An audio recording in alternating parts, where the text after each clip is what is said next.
Happy Monday. Happy Victory Monday. And what a happy day it is. The Kansas City Chiefs, we're not just celebrating them getting to 500. We're celebrating what exactly happened on that football field yesterday. And we are going to have plenty of things to talk about in this edition of Everything Else. I'm Joshua Brisco, joined shortly by Tucker D. Franklin. I'm going to start with the chat here as we are live on the KCSN YouTube channel. The podcast, as soon as we go off air, goes live wherever you get your podcast. You can just search for Everything Else with Joshua Brisco. And sometimes the chat starts off the show better than I was going to. Comment from VF is epic. They tasted the sweet nectar of the end zone so often that I started to worry for Josh's health. It's sugar-free, zero sugar sweet nectar in this neck of the woods, and my goodness were we gargling. Oh, it feels good to be back.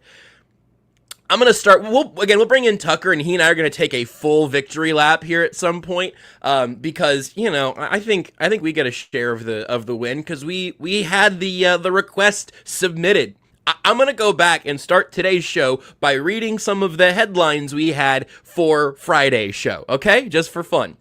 Chiefs and Ravens are vibe hunting. My one and only note there, I think we may be too close to the Chiefs. Zoom out, because the Ravens' vibes were also bad. Let there be points. Offensive competence in any form at all. One worry, one wish. Me and Tucker, we had our wishes. My wish was that I didn't want to see Matt Ariza. I wanted to see fourth down aggressiveness and very few punts. And Tucker's wish was that the Chiefs would smoke these jamokes and put the national media in a mental pretzel. A chick.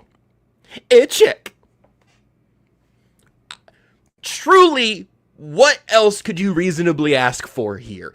I know we've probably all gone through this exercise in the last, 15 hours or whatever, if you were awake all night thinking about this, since the game went final, or really since the third quarter, certainly the end of the third quarter, because Lamar Jackson wasn't on the field anymore. We'll talk about that at some point, kind of try to figure out what's going on there. But I think when Cooper Rush came in, and we were all allowed to collectively exhale, not that Lamar was doing anything to scare you before that, but, you know, that felt like the end of the game. The white flag. Cooper Rush, human white flag. Sorry, man.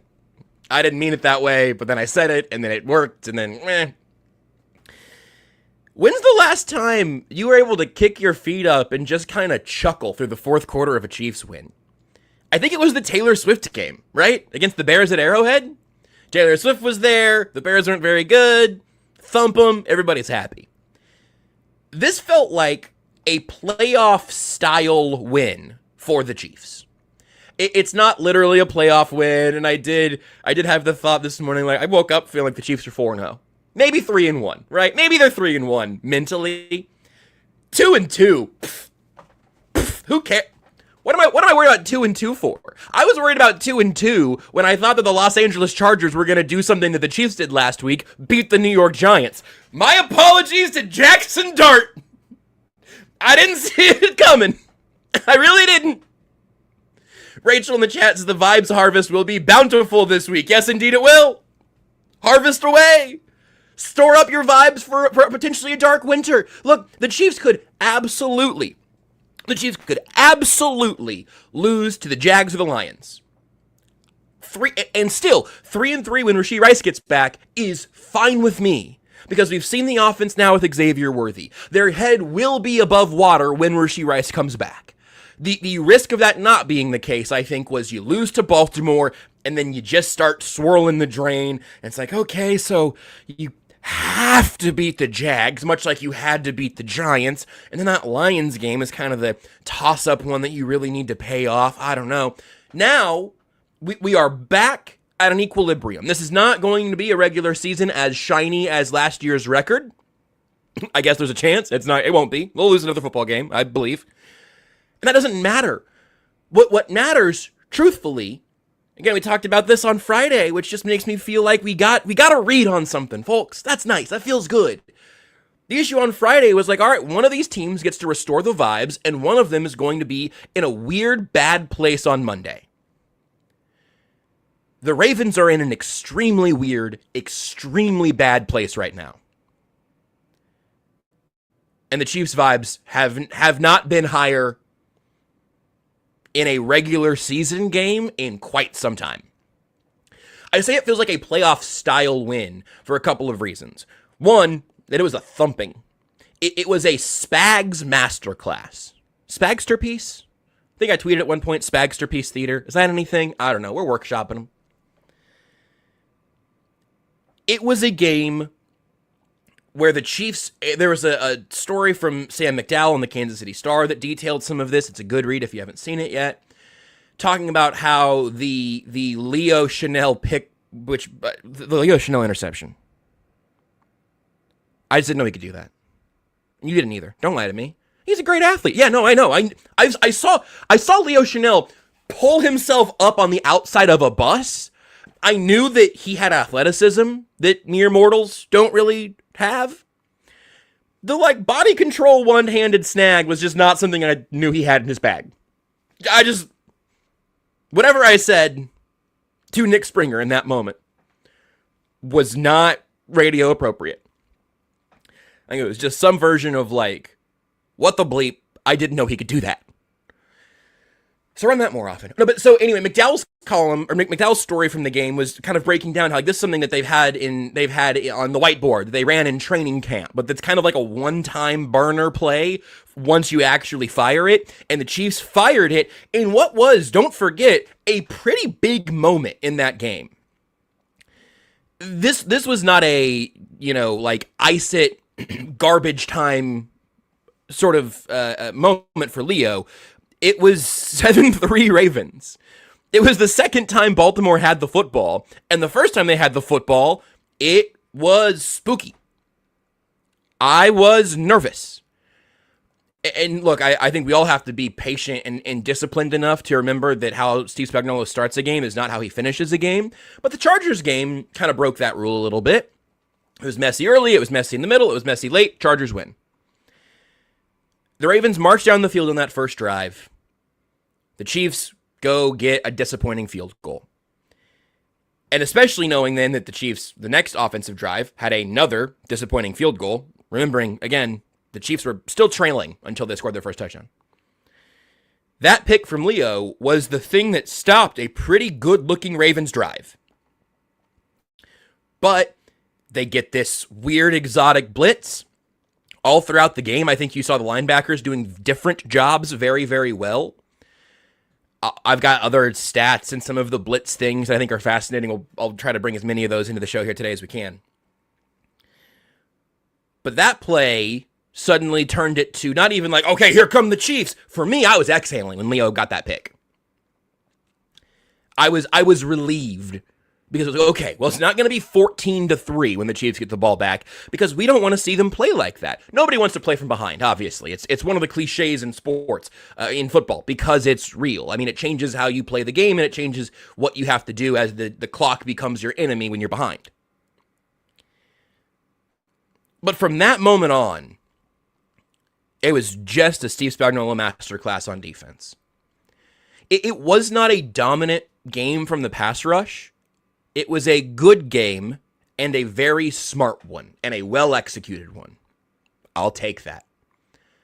The secondary, from what I have gone back to rewatch now, some of the breakdowns I've gone through, also just a good breakdown from Ben Solak that I retweeted earlier of him showing some of the stuff the Chiefs were doing with Leo as a tight spy almost, where he was spying Lamar Jackson, often engaging with the D linemen, then stepping back and having about a yard of depth instead of having 3 to 5 yards of depth, spying Lamar from a distance. So you stay up there close and you keep that pocket relatively tight. George Karlaftis had great pressure numbers. Those were mostly slower pressures and kind of those crushing, mush rush pressures or pressures cleaning up on those blitzes that got there, which Bolton was coming all day. Good. None of this is a criticism of George Karlaftis. The Chiefs did not have an Aiden Hutchinson, light your hair on fire and go get Lamar Jackson type of player throughout this game. They had a very well-performing, highly functional unit. And also, Chris Jones, fresh off a plane from a funeral, and just a story you've probably heard by now, but just seems like, an incredibly emotional day to fight through. he comes out, he has some of those dominant quick wins that does set off that timer in Lamar's head, and then when Lamar goes to extend the play, there's nowhere to go because it's just sort of, Star Wars trash compacting around him. Also doing it against the Ravens matters here. And I've already seen where some of the adjustments are coming in terms of the expectations and the narratives and all of these things. And I'll let Tucker carry his own water in terms of most of the big narrative stuff that drives him absolutely nuts. I have achieved a small bit of zen, I think, on the national narrative goalpost moving, just because it happens so much now. It happens constantly, not just the Chiefs, and not just in football. Like it's constantly goalposts live on wheels permanently now. It's kind of disheartening. But there's obviously truth in noting the Ravens were hurt in this game. They were running pretty much a backup defensive line. Ronnie Stanley goes out. They lose Humphreys mid-game. They lose Roquan Smith mid-game. Lamar Jackson doesn't play in the fourth quarter, which I'm not... Whatever happened there, I'll talk more about him in a minute. The game was over when he left. Whatever happened, total injury, management decision, whatever it was, the game was over when Lamar Jackson sat down. So I don't need to do any bookkeeping after that. The final score of this game was not 37-20. It was 37-13. And Cooper Rush and Justice Hill, right, had a 70-yard touchdown that I'm sure will make Spags pull his hair out in the meetings. But I saw some of the players who were on the field there, and it was the first time I had seen them on the field on defense all year. So, I'm not sweating it. If that was the Titans, this would have been a good win. An encouraging, dominant, well-executed team victory. I'm kind of starting with the defense because I just think it's so impressive what they did, because that was the part where the Chiefs were at a disadvantage coming into this game because of how good the Ravens offense has been all year. That's the most impressive thing. But if it would have been a win like this against a team you thought a whole less about, still something we haven't seen the Chiefs do in a long time. That Bears win, 2023, we still remember because it was fun and not stressful, which didn't happen again from that moment until yesterday. I think we could sit here and talk about the defense for an hour. We're not going to, because there's other stuff to mention as well. We'll get more into the moving parts of the defense on Only Weird Games and maybe more on Friday, because then we'll have a show Monday before the Jags game Monday night. We'll sort that out as we continue going, but I think the defense deserves the top line. Steve Spagnuolo deserves the top line, and you know what? Let me go ahead and bring some of my favorite extra stats to the table here, because I do want to get to the offensive side. Nick Jacobs tweeted this out per Next Gen Stats. Nick Bolton had a career-high 5 pressures on 10 pass rushes. Bolton was unblocked on all 5 of his pressures, tied for second most unblocked pressures in a game since 2018. Look, man, I've talked about Nick Bolton plenty. You probably know how I felt about the contract, all of that. He even talked, again, this was in McDowell's story, I think, where Bolton said he kind of realized last year that he was kind of giving away his blitz looks. If he was coming, it showed. I will take the heady, well-timed blitz packages with Nick Bolton all day long.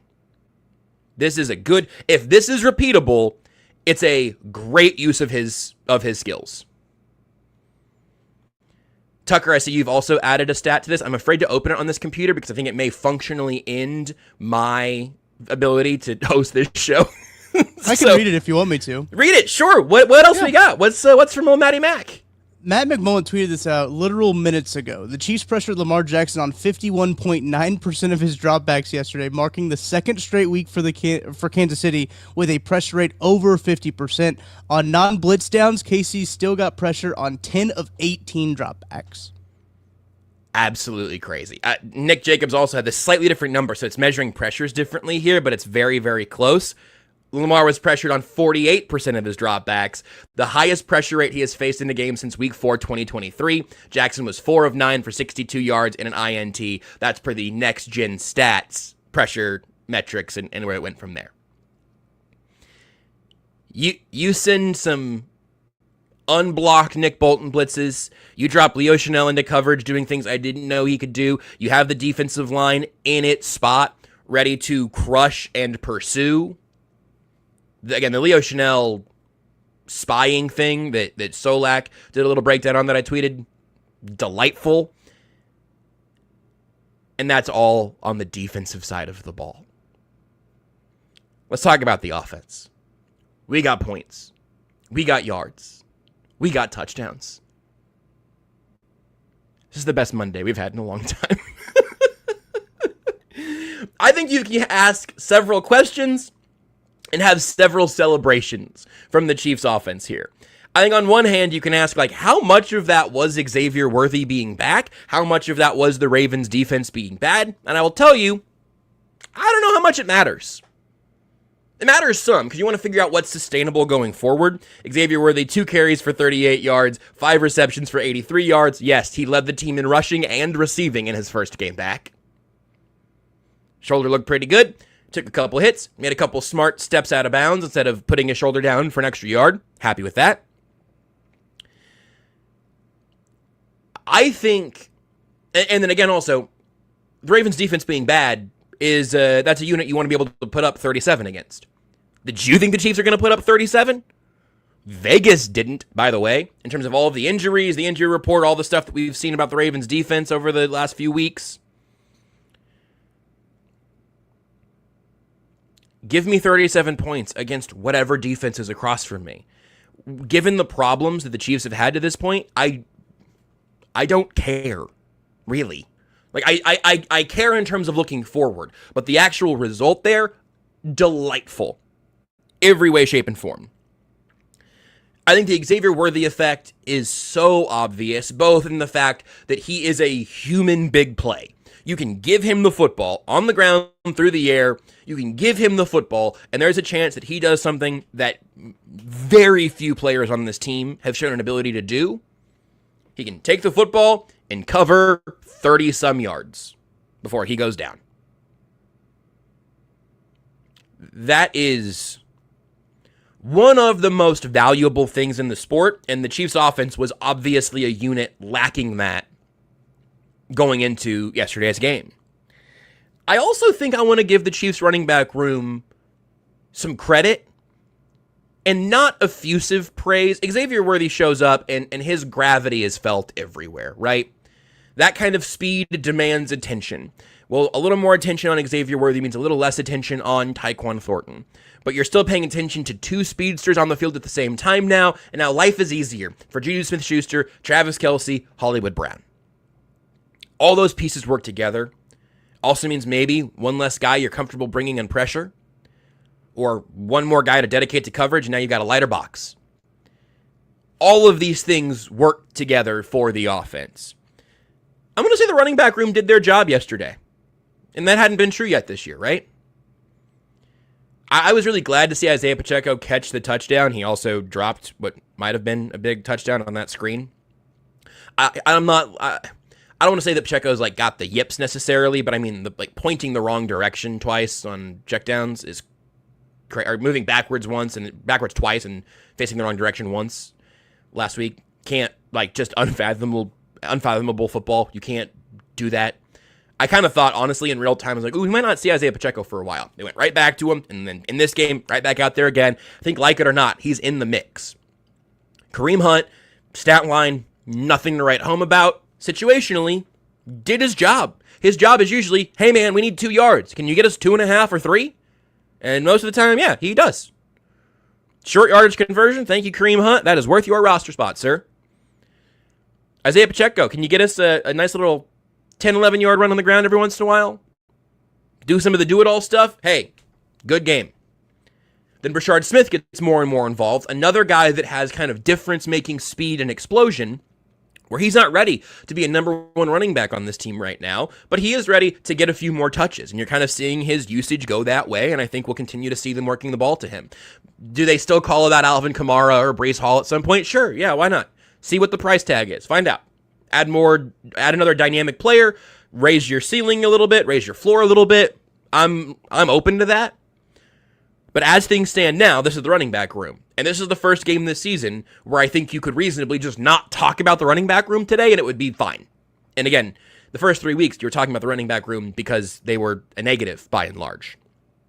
So, regardless of if you want to say this is the Ravens' defense more than it's the Chiefs' offense, which I don't think is true, but if you want to split the credit that way, that's fine. If this was a game against the Titans, I think we would have expected this game to be 17-16 with a painful kick at some point. Thumping bad teams is something good teams do. It's something the Chiefs haven't done very much over the last few years. The Ravens aren't a bad team. They might be a bad defense. They're definitely not a bad offense. And the Chiefs thumped them on both sides of the football. What else could you possibly ask for? Maybe a little bit of Tucker D. Franklin. We'll bring him in, take a timeout here on everything else. Chiefs Kingdom, I have got a question for you. What is your favorite touchdown? Well, for me, I can confidently say that my favorite touchdown, it's the next one. Because with DraftKings Sportsbook, an official sports betting partner of the NFL, every touchdown could bring you closer to cashing in. From the first touchdown score to anytime touchdown props or the thrill of live in-game betting, every snap is loaded with opportunity. From spreads to money lines, same-game parlays, regular parlays, you want it, DraftKings has got it. Here's the best part. Bet just $5, and if your bet wins, you'll get $200 in bonus bets instantly. I use DraftKings Sportsbook, and you should too. Your team hitting pay dirt pays out to you. Download the DraftKings Sportsbook app now and use code KCSN. That's code KCSN to turn $5 into $200 in bonus bets if your bet wins. In partnership with DraftKings, the crown is yours. Gambling problem? Call 1-800-GAMBLER. In New York, call 877-8-HOPE-NY or text HOPE-NY 467-369. In Connecticut, help is available for problem gambling. Call 888-789-7777 or visit ccpg.org. Please play responsibly. On behalf of Boot Hill Casino and Resort in Kansas, fees may apply in Illinois. 21 plus age and eligibility varies by jurisdiction. Void in Ontario. Bet must win to receive reward. Minimum minus 500 odds required. Bonus bets expire 7 days after issuance. For additional terms and responsible gaming resources, see dkng.co/audio.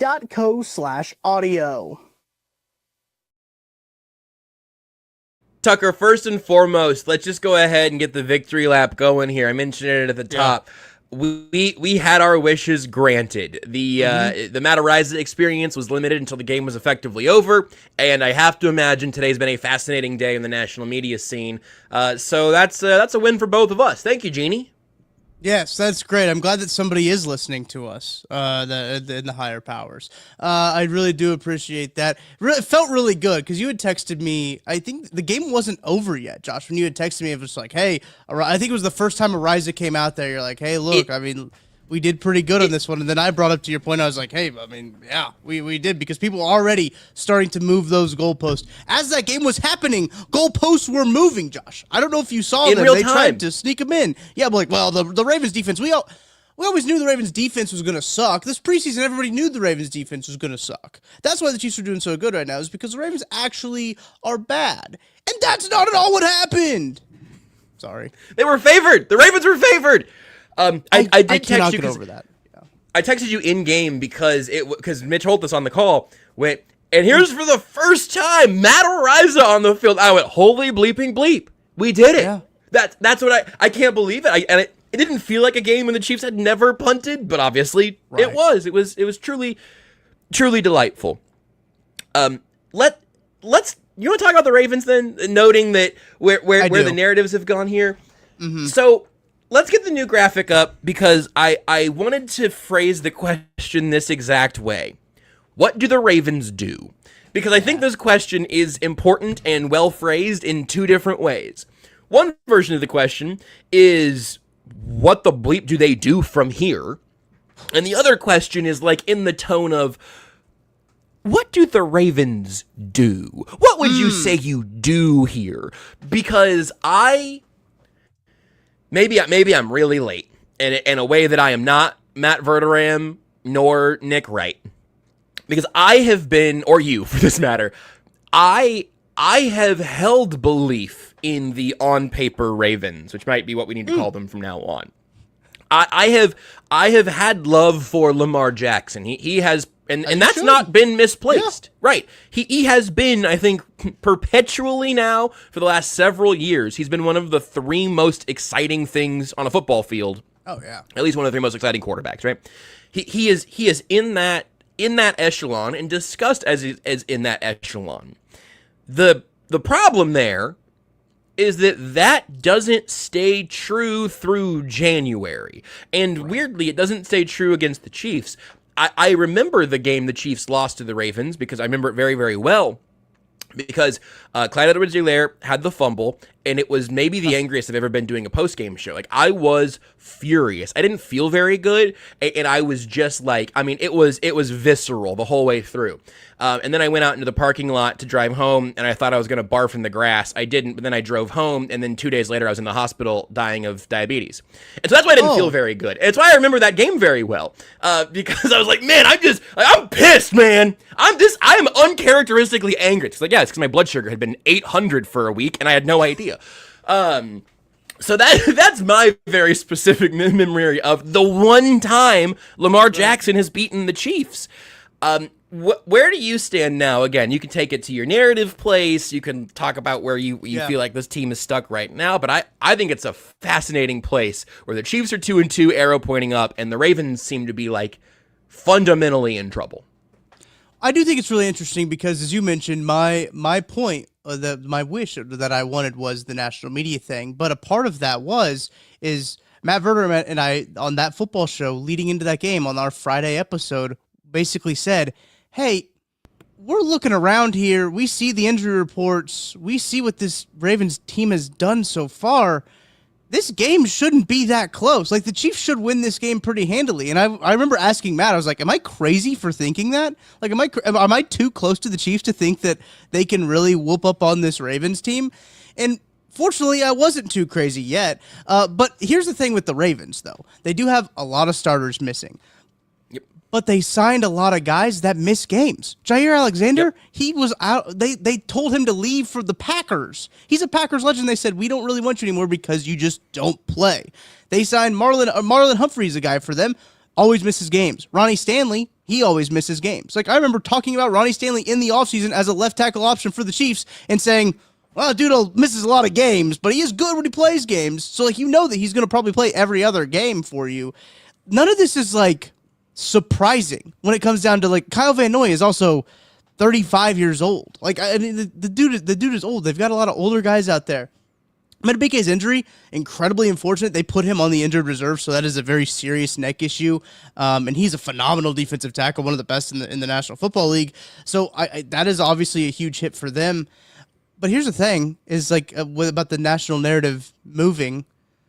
Yeah, sure that the Ravens defense wasn't great. But the best unit between these teams, the 4 different units, the best one was the Ravens offense, and it was probably the worst unit on Sunday. Sure. And that's the narrative that you should not let get taken out of context. That is the narrative that you need to take, is that coming into this game, this Ravens offense was unstoppable, right? And it was the Ravens defense that was going to be the problem. That was going to be the problem. They were going to be missing starters. I think they ended up missing, 7 starters by the end of the game on the defensive side of the ball, which is ridiculous, right? It's hard to beat anybody when you got 7 starters missing.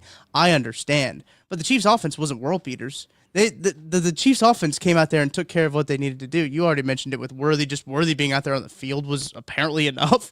And him getting touches, 121 yards, and his first action back with a fully torn labrum, by the way. That thing's not getting it's not going to hurt any worse, and it's not going to feel any better, I don't think, by how he is. But I look at the Ravens' schedule now. You said, what do the Ravens do, right? They're 1-3. They got the Houston Texans on Sunday next, and then they have the Rams before their bye week.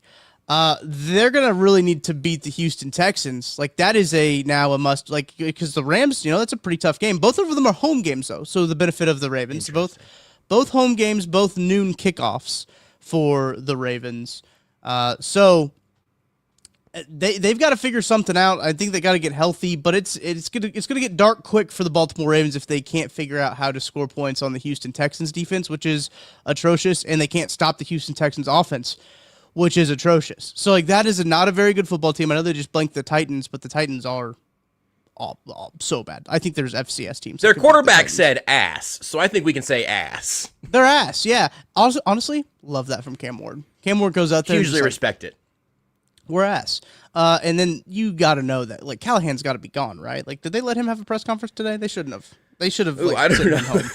If they let him have a press conference today, that is a bad idea. Because holy crap, that was a game that was not good. But yeah, you look at their schedule again. They have the Bears after the bye. The Dolphins suck. Who knows with the Vikings and what they'll be at that point if they'll have JJ back. But the Browns. Our scrappy Browns team, they gave them hell the first time around. Like, that's also their one win of being against the Cleveland Browns. They struggled in that game. That was a struggle win. The final score is not indicative. Right. 41-17. That is, well, I did not know it was that lopsided, but it was not like if you just watched that game and you didn't see the scoreboard at the bottom, you just like covered it up at the bottom of the scoreboard, you would not have anticipated that game to be that score. But blowing a huge lead to the Buffalo Bills, just desecrate their pants in the middle of the home stadium against the Detroit Lions. This team's in a tough spot right now. If I'm a Baltimore Ravens fan, vibes cannot be high there at all, especially with all the injuries they have. Lamar Jackson, the situation around his injury is interesting. Verderam didn't want to say it, but I did. Him basically just like quitting. I don't know if it's him quitting or if it's Coach Harbaugh going over there and being like, "Hey, let's take this one easy. All right, let's take this one easy." They were only down 17 points, Josh. It was midway through the third quarter. It was the end of the third quarter. It wasn't even the fourth quarter yet. I want to talk about the Lamar thing. Go ahead. Let's talk about it. Because I don't know what happened. I didn't get any inside intel. I was stunned after the game to find out that he did not talk to the media. I was reading the Ravens ESPN story and trying to just see what the summary was, because obviously I was on air and everything, and so I didn't know how the Ravens stuff all came together.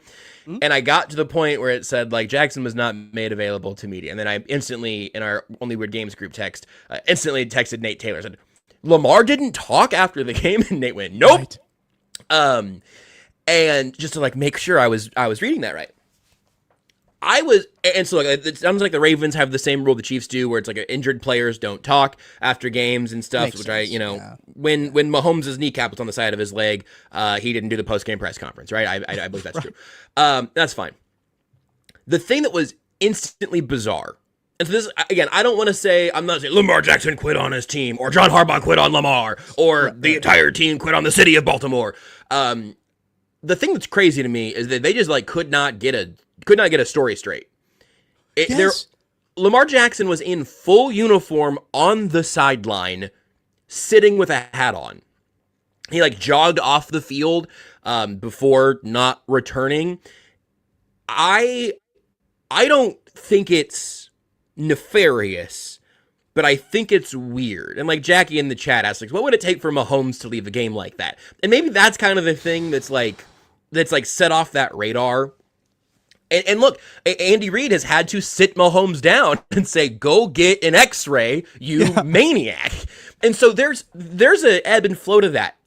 Here's the thing. If the Ravens after the game, if John Harbaugh would have gone to the podium and said, yeah, the game was getting out of hand. They were beating him around in the pocket. His hamstring grabbed at him a little bit. And we decided, hey, sit down. We'll let Cooper run a drive, and we're just going to see how things go for a second, but it's not worth hurting your hamstring worse for a game that's probably over, even though you don't get a white flag in the third quarter in the NFL very often.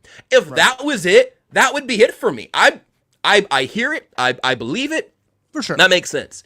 If he would have been hurt, even if he jogs off the field and jogs straight into the locker room, if we never see him again, I would not have expected to hear him post-game. Just, hey, jog to the locker room or cart to the locker room, sit in the front, whatever. And Harbaugh goes up and says, hey, it's not super serious, but we send him in to get looked at. We're not exactly sure where it's going to keep him. We're pretty optimistic. We're playing this pretty cautiously right now, but we'll see when we get back to Baltimore. We'll get him an MRI. We'll figure out where we're at. Totally fine. And then Cooper Rush talks post-game and everybody moves on with their lives. The specific way that it went down was, I know I'm not alone because everybody was talking about it. The radio broadcast, like, well, Lamar's on the sidelines with a hat on, but he's in his uniform. The TV broadcast, I saw some of the clips again today of like, yeah, so Lamar's over there. I don't know what's really going on. Yeah. We were all in the same headspace because it was a 17-point game at the end of the third quarter. And like before the third quarter break when this change happened. So it was just very, very weird. And then my long-term thing here, you mentioned all the short-term stuff that the Ravens face now. 100%, yeah.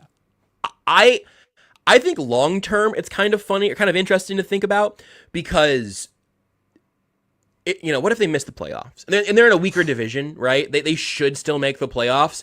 But if Mike Tomlin and Aaron Rodgers win the division and the Ravens aren't even a wild card team, or maybe they win the division, maybe they're a wild card, whatever it ends up being. If the Ravens don't make the playoffs, it feels like something's got to give a little bit, right? Yes. I am not here for like fire John Harbaugh, send a message and give Lamar a real coach. John Harbaugh is very good at his job. I don't know that there are 5 to 8 head coaches in the NFL who you'd take over Harbaugh. I don't know. You can kind of figure out.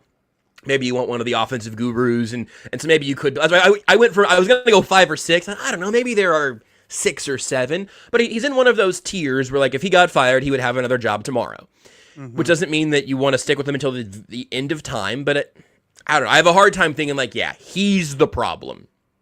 Meanwhile, you're not moving Lamar. The Ravens flirted with that at one point, and the Falcons were too cowardly to do anything about it. And nobody budged. Nobody budged. Whatever that's worth. I don't know what they're going to do if things fall apart. Here's the one thing I want you to think about that I just think is funny. And then we got sad fans coming up and a bunch of everything else that will be Chiefs adjacent and very much worth our time here today. But imagine that the Ravens do get it done throughout the rest of the season. The offense is still good. The Lions and Chiefs had better defensive plans and personnel than most teams are going to have. They claw their way back up. They make the playoffs. Imagine a Chiefs-Ravens playoff rematch. We would all be Nick Wright all week. There would be a level of self-belief / arrogance reverberating throughout this city that would be hard to explain, I think. We could use the city's collective gambling winnings to fund a new stadium and just solve that problem just that way. Just from everyone in Kansas City going, well, no. The Ravens aren't gonna. The Ravens are favored. Why are the Ravens favored in this game? I don't think there is a path within the next couple of years to where I could take the Ravens seriously in a meaningful game against the Chiefs. And I don't think that's not a very analytical take of me. I don't know if it's vibes or it's just that it's not a small sample size anymore, but football is a game played by human beings and coached by human beings. And I don't know if it's big moments. I don't know if it's specifically the Chiefs. I don't know, but I've seen it happen too much to believe that it's just pure randomness. We have a little too much evidence, I think, for that to be the case. So just a fascinating state of this, air quotes, rivalry. Really, really bonkers. And such a fun place for us to be today. Here's the thing, too, is that when it comes to conversations about the AFC, Adam brought this up. This is a question he had a little bit earlier. Do you think the Chiefs have to win out to get the 1 seed? Just looked at Buffalo's schedule, and it's Cheeks, us, Bucks, Eagles are basically the only real games they have left. Yes, that's true. To get the 1 seed, yes, I do think they have to win out. Do they need the 1 seed, though? I don't think so. Because, Josh, this plays into what you said. The Chiefs are so mentally in the head of both the Ravens and the Bills that the game is almost over before it starts. Mentally, you see these teams and these coaches they try to go outside of their means of what they usually do. They get away. You saw in the AFC Championship game, the Ravens stopped running the football. and they tried to do something that they don't do. The Chiefs, in this game, it was just kind of a BTA game, if you guys know what I'm talking about there for the Chiefs. So they stopped running the football, right? I think Derrick Henry only had 8 carries, I want to say, in this game. Yep, it was a quiet performance. That's insane. The other part about this is I understand the Ravens fans' frustration. John Harbaugh has 17 blown double-digit leads in the second half, which I know that this game doesn't fall into that category, but, I mean, the Bills game, I don't know if they had a double-digit lead against the Lions, but it was close. If not, I know they had the lead at some point. That is the most since 1991. I mean, since 2022, he has an insane amount of blown leads. That's 2, 4, 6, 8, 10, 12, 13. He's got 13 blown double-digit leads since 2022. That is, I understand. I understand why people are frustrated with John Harbaugh. I get it. That's not acceptable. I know he's a Super Bowl winning head coach. He is a coach that is 172 and probably 107 now. By the time that this story was written, I think a week and a half ago. Yeah. So, I mean, he's lost a couple games since then, but he has 172 wins in his NFL career. I mean, he's got well over a 500 record. So, he is a good NFL head coach, but it's the same thing with, Sean McDermott, right? Yeah. When are you going to get over the hump? When are you going to, beat the Chiefs? That's the thing, is, they have to change something, or if they keep doing the same thing, it's going to be the same thing. Another interesting point brought up by VF is Epic, I believe it was.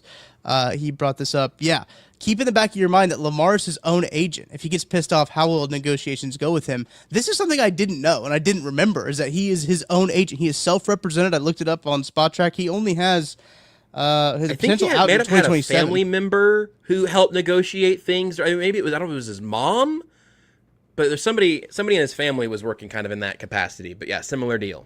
Crazy. So he's got an out. The Ravens have an out in 2027, which I doubt that they would do, right? He and his mother have represented themselves in contract negotiations, which is certainly an outlier. It's crazy.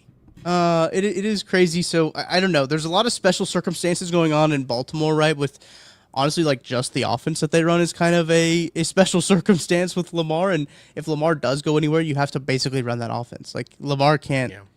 I do think Lamar's a better passer than what he has. He's become a better passer than what he has been. But I don't think he can go in and run an Andy Reid offense, or he could go and run a Sean McVay. He's not going to go to the Rams, and the Rams would be the same, right? So it is all very interesting. I know that we focus on the Chiefs mainly, but the Ravens, what they find, where they find themselves going into this kind of AFC playoff scene is going to be, it could get dark quick. I know that division's not very good, right? I think that the Steelers will end up winning it, and can they sneak into the playoffs? Probably, because I don't know if there's 7 teams better than them, right? I know we talk about that in context of the Chiefs a lot. I don't think there's 7 teams better than the Baltimore Ravens when it comes down to it, but you never know. That's the thing about this game coming in, where it felt like the Ravens had a better chance of climbing back from 1-3, but I think that the long-term vibes for them are much worse than it would have been if the Chiefs would have been 1-3. We wouldn't have been talking about, we've talked about the issues in the offense, but we wouldn't be talking about time to break up Andy Reid and Patrick Mahomes. Somebody's got to go. And I really do think one or two more losses, or if they lose to the Texans next week, that's going to be the conversation in Baltimore, a conversation 100%. I am very, very glad to not be having here. Let's take a break. Come back, and the everything else will begin with Sad Fans Ravens edition. That's next. Looking to remodel your home and in search of a top-quality company to do the job? Contact Elenco. Since 1986, Elenco has been the remodeler of choice for customers throughout Kansas and Missouri. As a family-owned and operated business, Elenco provides customers top-quality products and unbeatable service straight from their family to yours. From windows and doors to siding, insulation, and bathroom renovations, there's no need that Elenco can't meet and exceed. Elenco only installs products that have proven track records of success, such as the Kohler Luckstone shower system. Elenco's installers are factory-trained professionals who know how to get the job done, not only quickly, but flawlessly. Whether you're located in Kansas City, Topeka, Wichita, or a rural town in northeastern Kansas or western Missouri, Elenco will come to you. Go to elencohome.com for more information. That's ALENCO home.com. Again, elencohome.com for more information, and contact them about all your home improvement needs. What's up, guys? I'm BJ Kissel, founder and CEO of KC Sports Network, and I'm here to talk to Kansas City businesses. If you rely on technology, you need an IT support team that's not just another vendor, but a true IT partner. That's why I want to introduce you to my friend and neighbor, KJ Miller. He is a VCIO at ThrottleNet, the Midwest's highest rated and most reviewed IT support company. They've been in business for more than 25 years, helping companies stay secure, productive, and ahead of the curve. They aren't just IT support, but they provide data security, IT strategy, and cloud software services. They do it all, and their reviews show they do it better than anyone else.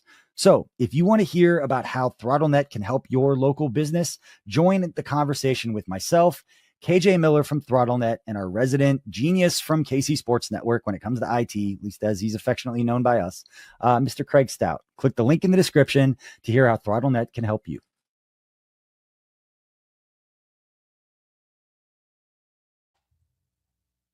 It may have been a mistake for us, Tucker, to even bother talking about how bad things must feel in Baltimore right now, because we get to go straight to the source. Beards McFly put on his mining equipment. He went into the depths of Ravens Reddit. He perused sad corners of the internet in a way that only Beards seems to have the tolerance for. And Beards McFly has brought us Sad Fans Ravens Edition.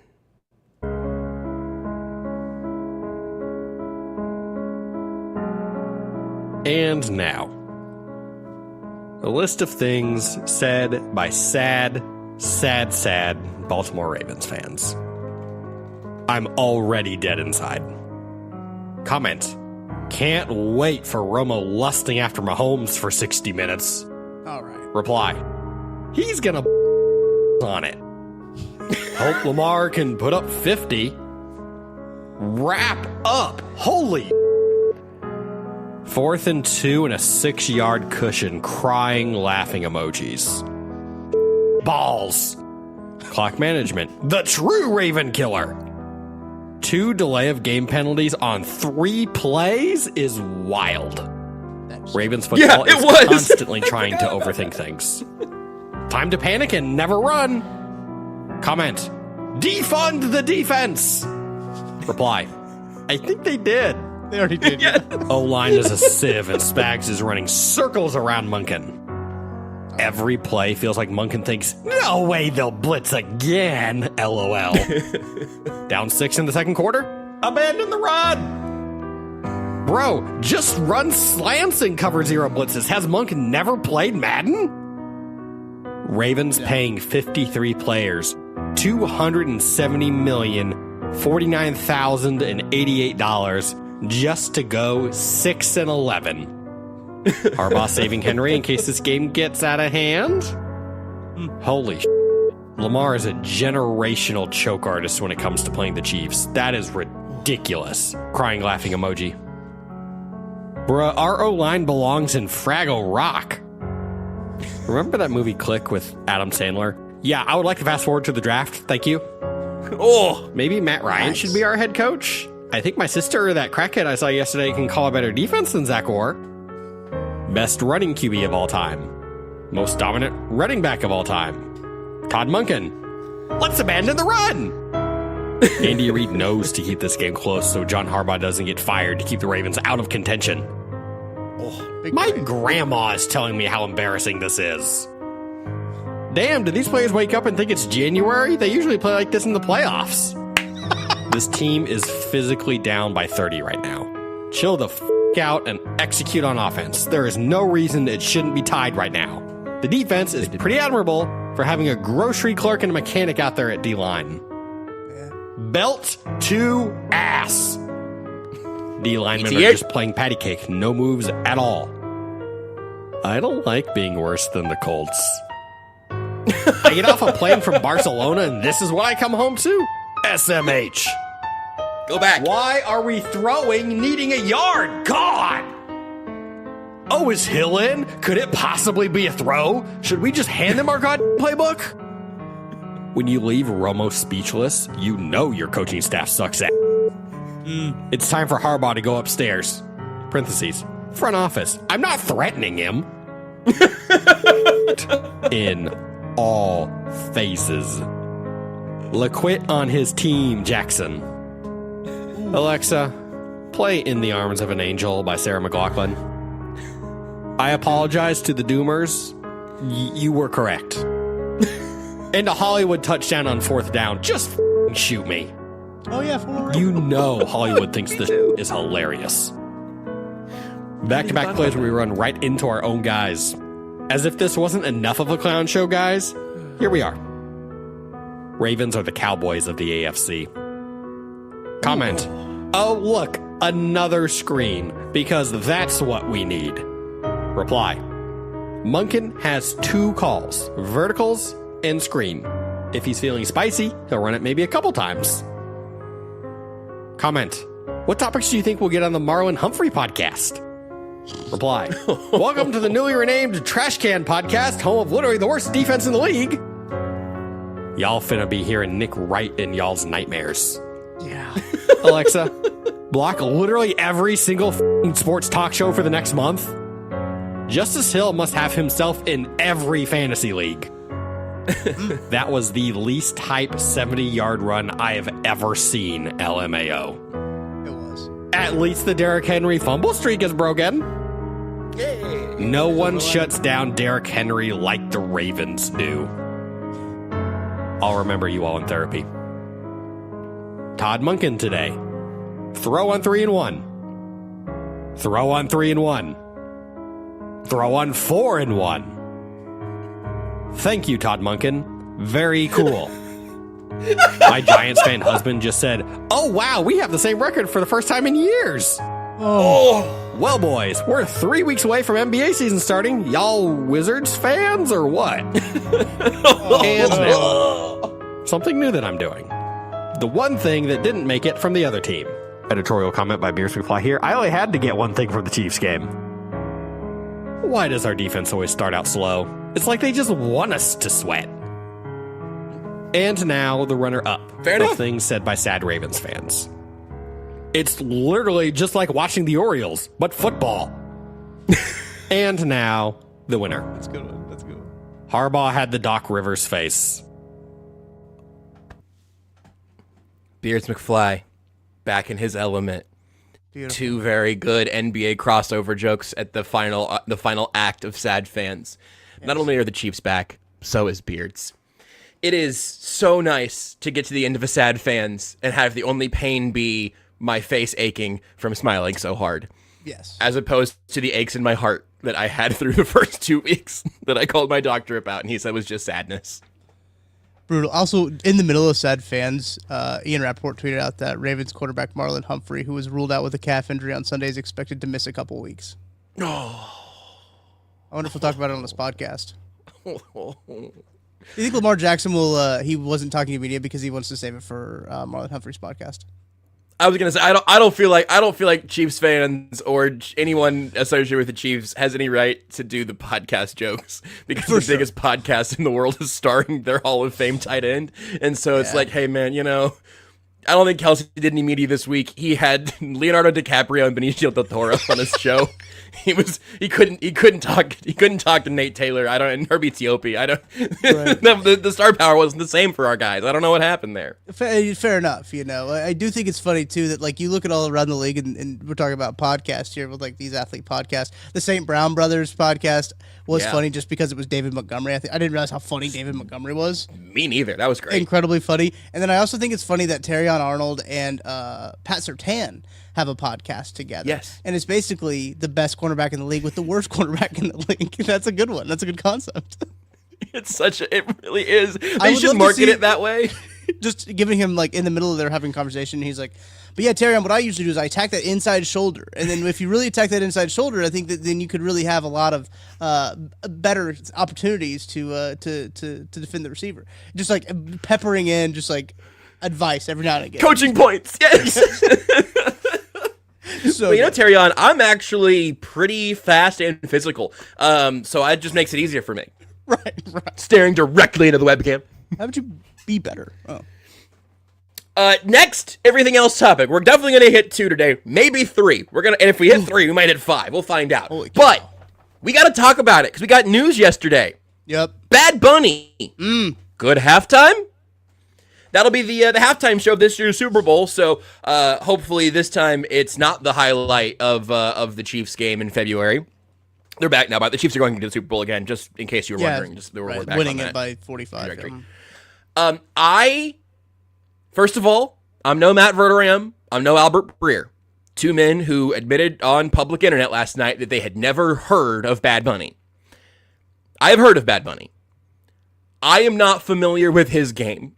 I will say I think Bad Bunny might be the biggest international superstar who I simply have no opinions about at all. Not positive or negative. This isn't a negative take. I am aware of him. I have seen his face a number of times. I'm sure I have heard some of his music. None of it has made an impact on my life in a way where I have formed an opinion on Bad Bunny. I much prefer him to several artists who I won't name right now, who I have negative opinions about, and I prefer him slightly less to artists I have more positive opinions about. I just had the realization. I went, oh, wow, Bad Bunny, huh?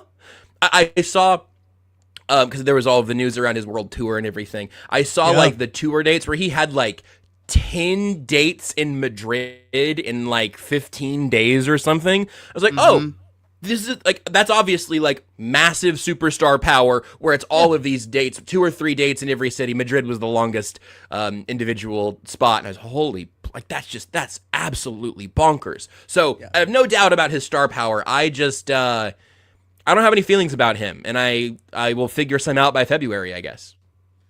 I do like me some Bad Bunny. Here's the thing: none of his songs are in English, so it is an appeal, obviously, to an international audience, which the NFL has clearly wanted to do. They wanted to appeal to an international audience. There's all these international games. Spanish is one of the largest languages in the world. He is absolutely massive. Like that's the other thing about Bad Bunny is he's like outside of like Taylor Swift, he might be like the other biggest artist that they could have. Like Taylor Swift obviously is the most. I'm looking here. This was 2024. Peso Pluma was on that list, but Bad Bunny was 3 in the most streamed. It was Taylor Swift, The Weeknd, and Bad Bunny.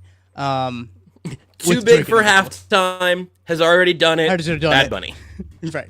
And so what I really like about Bad Bunny is I clearly don't know what he's saying, right? I don't speak Spanish, and you don't have to speak Spanish to enjoy his. I think he's got some very nice tunes, some nice things that make you want to move your body a little bit. Yeah, I really do it. There's I probably have 5 or 10 Bad Bunny songs liked on the old playlist and in the old Like Rose songs rotations, even some workout vibes or some chill hangout vibes and some really good stuff. He's got some good songs with Peso Pluma, but I really enjoy him. I've enjoyed him since I was in college when he kind of started coming onto the scene, but clearly obviously don't know whether he's, Paul says this in the chat, his flow is undeniable whether you understand it or not. And I think that is a perfect way to describe it. You sometimes you can like pick up on some of the Spanish words that he's saying, right? And you can be like, oh, I feel like I know Spanish because I can say this part of the song. And kind of like, Despacito with Justin Bieber, when everyone was being like, hey, I can sing Despacito, so I know Spanish. But yes, there's also a lot of he's done a ton of things. Like he's not only just like an artist, like he's done SNL. The biggest one is I think WWE stuff that he did in Puerto Rico. Yes, Ryan. Ryan says WWE superstar Bad Bunny. My mom says I didn't know who he was until I saw the Adam Sandler movie that had Kelsey, and it's Happy Gilmore too. Happy Gilmore too. Yes, so he's a SNL. The only thing I've seen him in, Tucker, I've seen his face in a film once. Lay it on me. He was in Bullet Train, which I saw for free. Yeah. Bullet Train. I enjoyed Bullet Train, but that was I saw him there. I saw a tweet that said the guy from Bullet Train is doing the Super Bowl halftime show. And I thought that was funny. That's my burner account. You finally found it. No, so I think it's a really good move on the NFL's part. I know that some people are going to be upset about it. I don't think that should be a shock because that's absolutely yes. There was no one could have been not. There's no way to appease 40% of people. I love that I went to NFL Facebook because apparently I just like to just wallow in filth over there, and I was like, I need to look at the comment section on here, and everyone was like, dirty little piggy. Why would you do that? Yeah, you would not believe how many comments wanted Metallica. to be their to be the halftime show. Right. Like I saw Right. multiple saying like you should just bring back Metallica. Like, okay, all right, let's do that. You know what? Not everything is for you. Like I think that's what people Right. need to get across is not everything is made for you, and not everything's made for me either. Like that's kind of how things go. And I think that this is a really good job by the NFL to appeal to an international audience, what they are trying to do already. And people already are like, "Oh, just keep the games in America. Just keep games in America." Don't move the Super Bowl overseas. I'll say that. Keep the Super Bowl in America. But Although it's already like the least cohesive viewing experience in the sport because it's the only thing at a neutral site in the U.S. most of the time. So I don't know. I would bet that's gonna happen. I wonder what the options are there to try to do that lesson. I don't know. Give it. I bet within 10 years. I bet we're talking about that, Tucker. I don't know. That's an interesting thought. I hadn't really. I think so too, though, because like the WWE has been one of those places. I don't want to compare the NFL to the WWE, but like they like to do the same WWE type things, obviously. But they have. The WWE tries to keep their like 6 main pay-per-views in the United States, but then they have a bunch of like tertiary ones, right? That they'll go like internationally with. They recently, which is kind of what the NFL's done. It's like here's your second game of the season. I think that's a good way to do it, right? Like you keep your main thing, keep the main thing, and then do like tertiary things internationally to help grow the game. When you start to get to the point where you're doing like Super Bowls in like London would probably be the first place I would assume, just because they've been there for so long, and like Tottenham Hotspur Stadium could probably host a Super Bowl, but like I don't know. That's when I start to be like, are we losing the plot here? Is it just for money? Are you trying to make you? I can answer. Do you want me to answer that one? Well, I know the answer, but they're not hiding that it's just for money. Like I want them to still hide it. Like still be like, oh no, we're trying to grow the game. Please still try to lie to me. But if they move the Super Bowl overseas, they're not lying anymore. Right. I think that's totally fair. Yeah, I think it's good halftime though. I'm good with that, and I like the international games, at least in theory. I do. This does not benefit me directly. I don't really think. Maybe someday. I don't know. But I do just kind of have a little whimsical enjoyment of the idea of just like American football continuing to grow around the world because I really do love the sport. Yeah. But again, you're out here to make money. It's 1:07 p.m. It's happening again. Do you want to talk about Dancing with the? You want to do 2/3 of this multimedia roundup? I'm gonna save my movie recommendation because it's already a movie that came out years ago, but the music I wanted to talk about has been out for a month at least. Do you want to talk about anything else with the confetti and Dancing with the Stars? Listen, we're gonna go long today because it's a Victory Monday. We're in a good mood.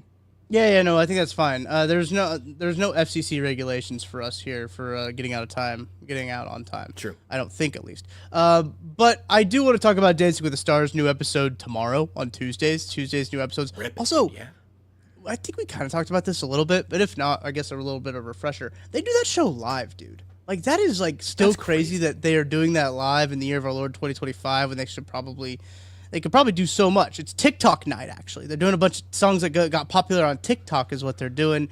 It really is a very interesting concept. And I have, that's something Tara and I watched together, right, as Dancing with the Stars. And that's one of the things that, it's how we spend time together, right? We watch Real Housewives of Salt Lake City, and we watch Dancing with the Stars, which, two phenomenal. Give me a report on that one later. I'd like to, I've heard some good things about Salt Lake.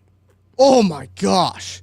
It is that one. We do have to save that one because season 2. I'm gonna put it in the doc. Yeah, someone gets arrested in season 2. Shout out Jen Shaw. Actually, maybe don't shout out Jen Shaw. But Dancing with the Stars, obviously, as I mentioned last week, Corey Feldman was the guy who got voted off as well. There was some drama that, so he was actually paired with the pro that won last season. And the pro that won last season was was Joey, who was The Bachelor a couple years ago. I don't know if you're very keen on The Bachelor. He was The Bachelor a couple years ago. He was really good. But what I really appreciate about ABC, and this is Disney, obviously, right? What they're doing is they do a whole lot of cross promotion. So a lot of like the ABC, like if you were an ABC star on another show, you're gonna go on Dancing with the Stars. Sure, right. So they do. Do you know this show? Mormon Wives. You know the Mormon Wives show? Have you heard of that one? I'm aware of it. I don't watch a lot of reality TV. It's not like a principled stand. That's just kind of how my life is gone. That one is nuts too. I mean, I've watched that. That one is insane. They had the girl who was doing like the TikTok of with her she just had her child, and her child had RSV and was like hooked up, and she was doing like a TikTok dance next to, dude, it's insane. But she's on the show. They have Hilaria Baldwin, Alec Baldwin's wife, is on the show. Alec Baldwin's been there. Alex Earl. She's still dating Braxton Berrios, which is, like, by the way, most random football player to be dating. But Alex Earl, Yeah, you know who Alex Earl is? Don't know who that is, but I appreciate the Braxton Berrios connection. Now I'm closer to knowing who that is. Yeah, social media star. Andy Richter, you know Andy Richter. Yeah. He's on What there. are we talking about? Is this Dancing with the Stars again? Or are Yeah, we this on is the I cast. thought, No, okay, this is sorry. the cast. I'm running through the cast for you real quick. I'm back. I'm Okay. back. Danielle Fishel, you know, Boy Meets World. I didn't. Dylan Efron, Related to Zach. Zach's brother. Yeah. Fantastic. Elaine Hendricks, Hilaria Baldwin, Jen Affleck. She's from Mormon Lives. The duck commercial. Yeah, she is the duck. Jordan Childs, Olympic gold medalist. Oh, that's exciting. Oh yeah, Daniel Fishel is Topanga. Oh, okay. Thank you. Yeah. Lauren. I know who that is. I don't know who. I think this girl's from Fifth Harmony. One of the girls from Fifth Harmony, Lauren. I don't know how to say her last name. Robert Irwin. He's in there. He's pretty good. I'm seeing him be good. I'm a fan of his. Oh, Dylan Efron was on Traitors, Jack? Yeah, I didn't know that. That show's kind of crazy. Tara's also been watching Special Forces. I don't know if you've seen that show, but I don't think I know what that is.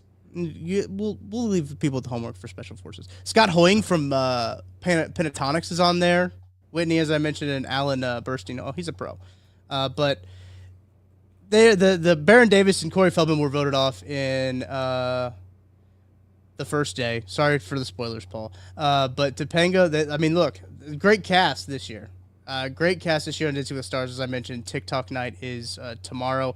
So what I was saying about the confetti, after every single dance, I told you, I just listed off who all is there, right? That is, there's 6, 12, 15 people who they start off with. There's 15 separate dances. After every single dance, it's like probably like a minute dance. Boom, confetti. At the very finale, boom, confetti. That's 15 Is it different dropping times. or is it being shot vertically out of cannons? Oh, it's cannons. It's cannons. Okay. Boom, shooting up. You do your finale, your one last little boom on the last note. Boom, confetti. Every single dance. And then they're standing there in the confetti. They get their things from the judges. You got Bruno going up there and talking about how that was marvelous, and he just talk about how great it was. And then you have people talk about the dances, and then they go up to the balcony, and there's still confetti on the ground. There has to be another person dancing in like 3 minutes. So you got people. I don't know. You don't see this. Got to be big, like push brooms, like has those to big be. mop kind of things, just shoving it off the stage. There's got to be Right. Is it on a raised stage? Is there just a think moat so. of confetti at the end of the show? There has to be. And that's what I'm thinking. It has to. Maybe a big HVAC or something, a shop vac, not an HVAC, a shop vac going through and just slurp it up. That actually probably you could probably reuse it, right? I'm also I that's don't what also know. what I'm wondering is ABC, like, can you, it's network television. They probably take that confetti and dump it straight into the ocean. confetti budget? You know, they got a confetti budget too. They probably spent a lot of money on confetti. And bulk discount, yeah. It's also like colored to like where they're to like the theming, which is pretty impressive. Like they're loading up. Like what happens if they accidentally put the wrong color of that's confetti huge. in there? You know, so I don't know. There's a lot of confetti. There's a lot of logistics about that show that I really want to talk to somebody about, and I guess I needed to do it here. I disagree. I think you've started it here. I think step 2 now is you find like just a production assistant to jump on that's what I KCSN mean. Live with you at some point. Get him in the mix. Like I feel like that would be huge. That would be big. But Nick Jacobs said Kingsley Suamati did not allow pressure on 41 pass blocks, the first of his career per Next Gen Stats. maybe he'll be on Dancing with the Stars next. Not soon. Wait till the end of his 10-year NFL career. Right. He's got the footwork for it. He does. Athletic guy. All right, here's my multimedia roundup submission of the day. I'm moving a movie down the list a little bit, but I'm gonna. What year is it? Look at your calendar. What is it? 2017. Josh is talking about 21 Pilots. What? What decade are we? What decade are we in? Yeah, that was one of their songs. Do you want to name some more? It would be like if you're talking. I'm talking about Dancing with the Stars. I was like, yeah, the tango. Yeah. Uh-huh. They recently, although not as recently as when I originally wrote all this down, they recently released their new album, Breach, which I'm going to say is my favorite. It was my favorite first listen of a 21 Pilots album since Trench a few years back, 2 albums ago. A lot of people had some kind of mixed feelings on Scaled and Icy and Clancy, the two between Trench and Breach. And they do this whole thing that I was really swept up with originally, and then just like, the story kind of took a long time to unfold, and life goes on, and the albums come out, whatever, where the lore of what they were building, I loved, but it was like a couple songs here were kind of in the universe they were building, and then some songs that might make a little more sense as like a radio push kind of deal, whatever. I really enjoyed this album first time through. I've enjoyed it several times through. If it is like the literal end of the era of this world they've been building over the last 4 albums, I think it sticks to the landing of that pretty well, which is, I think, the big goal to have here. They could have done it with the last album, I think, but didn't for whatever reason. City Walls, first song of the album, is the one that kind of lands the narrative a little bit there. I'm happy with that. I think Center Mass is a song later in the album. Specifically, the last minute or so of Center Mass is my favorite 21 Pilots thing in quite some time. It gives the kind of Trees-esque goosebump feeling that they just do so well. So big fan of that. Lots of good songs on the album. Several that I think will stick with time. I just recently went back and went through the last couple albums that didn't do as well and that didn't get received quite the same way, and that frankly I didn't enjoy as thoroughly. And it was interesting to revisit later on. Like, I only really still think about 2 or 3 songs from this album.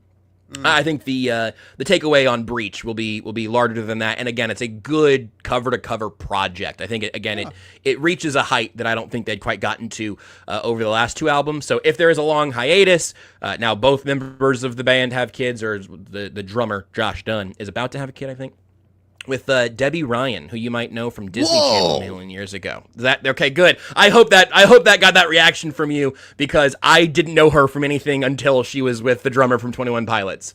Really? Yeah. That to me was my connection point. Was she like Camp Rock or something? What was her deal? She close to right. Maybe Lemonade Mouth. She was one of those. I think she might have been Camp Rock. She was Jessie. Radio Rebel is the one that I know. Yeah, it's the one that she like kind of first started with. Sweet Life on Cool. Deck. That still none of that does anything for me. Barney. What the hell? What? Really? That's nuts. That's crazy. But so they're not doing a huge tour after. They're like on a tour now. They're not doing another one. So it seems like there's going to be probably a good chance there's a bit of a hiatus after this, which I kind of hope. I hope that they come out of it with kind of a new creative energy. They've kind of wrapped up this decade-long project, and I don't know. I am content with it. I think through and through it was an absolutely remarkable run for them as a band. I understand that it's not like inherently for everybody, but I think Blurry Face was both at a very formative time for me, which I was susceptible for a very influential album. Got it on vinyl up here. You can't see. I got a whole vinyl shelf up above these posters. You guys can't see.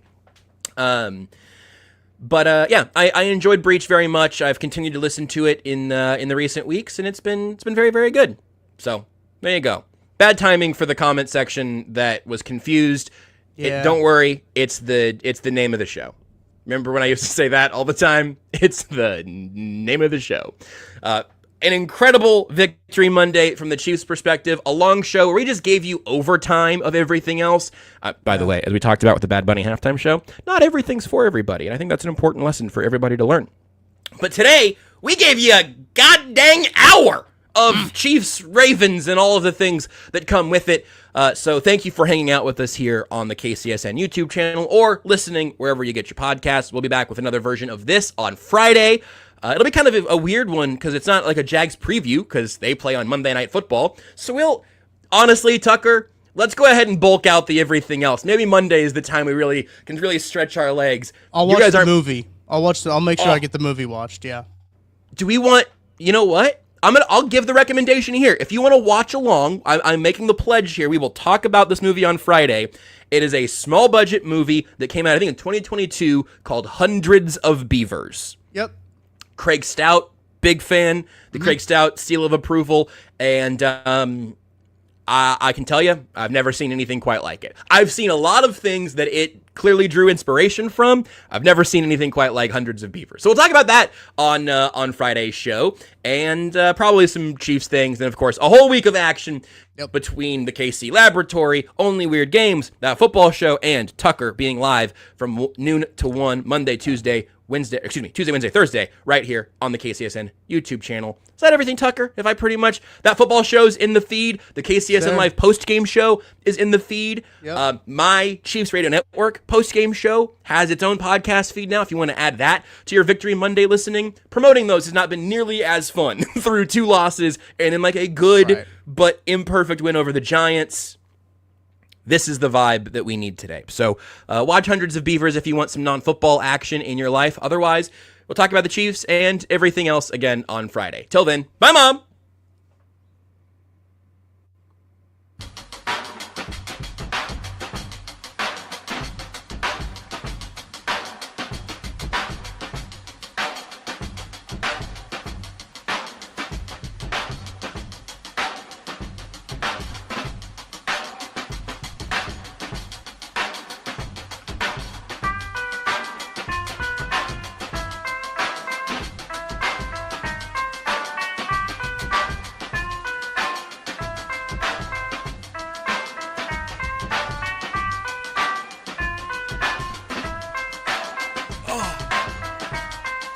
We didn't talk about the tie!